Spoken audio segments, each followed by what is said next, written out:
హిందువుల బ్రతుకులు ఎలా ఉంటాయి, ఎలాగ హిందువుల్ని ఖాళీ చేయించి ఆ ప్రాంతాన్ని ముస్లిములు లాక్కుంటున్నారు అనడానికి సాక్ష్యం సంబాల్ మీద తాజాగా బయటకు వచ్చినటువంటి నివేదిక అని చెప్పాలా.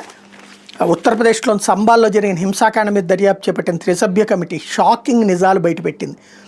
450 పేజీల నివేదికని యోగి ఆదిత్యనాథ్ సర్కార్కి ఇచ్చింది. 2024 నవంబర్ 24 జరిగిన హింసతో పాటు దాని పూర్వాపరాలు కూడా వెల్లడించింది. సంబాల్లో హిందువుల జనాభా 15% పడిపోయింది. దేశానికి స్వతంత్రం వచ్చిన తర్వాత ఇక్కడ జనాభా స్థితిగతుల్లో భారీ మార్పులు వచ్చినాయి. మత రాజకీయాలు కొనసాగుతున్నాయి.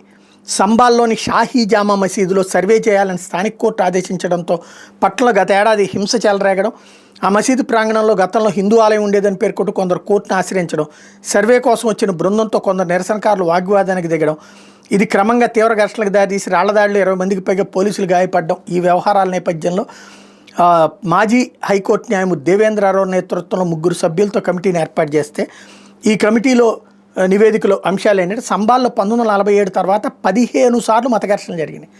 47, 48, 53, 58, 62, 76, 78, 80, 90, 92, 95, 2001, 2019, 2024లో హింసాకాండ చోటు చేసుకుంది. దేశానికి స్వతంత్రం వచ్చిన సమయంలో సంబాల్లో హిందువులు 45% మంది ఉన్నారు. ఈ మత ఘర్షణలు సృష్టించడం ద్వారా హిందువులు ప్రాణాల మీద భయంతో ఊర్లో వదిలి వెళ్ళిపోయారు. అదే సందర్భంలో ముస్లింలు ఎక్కడెక్కడోళ్ళు అక్కడికి చేరుకున్నారు. ఫలితం అప్పట్లో ముస్లింలు 55% అంటే ఇప్పుడు 85%కి చేరుకుంది. హిందువుల సంఖ్య 45 నుంచి 15% పడింది, అంటే 30% తగ్గిపోయారనమాట. 2024 నవంబర్ 22 సమాజ్వాదీ పార్టీ ఎంపీ జియావుర్ రెహమాన్ బార్క్ చేసిన వివాదాస్పద ఘటనలతో వ్యాఖ్యలతో సంబాల్లో ఘర్షణ మొదలవడం, 4 మరణించడం, వీటన్నిటిది ఒక ఎత్తు అయితే అల్-ఖైదా, హర్కత్ ఉల్ ముజాహిదీన్ తదితర ఉగ్రవాద సంస్థలకి సంబాల్లో గతంలో ఏకంగా స్థావరాలే ఉన్నాయట. ఇక్కడ అక్రమ ఆయుధాలు, మాదక ద్రవ్యాల ముఠాలు కూడా విపరీతంగా ఉన్నాయట. ఓవరాల్గా వీళ్ళందరూ కలిసి పవిత్ర పుణ్యక్షేత్రమైన సంబాల్లో 68 పుణ్యక్షేత్రాలను 19 పవిత్ర బావులు ఉన్నాయి.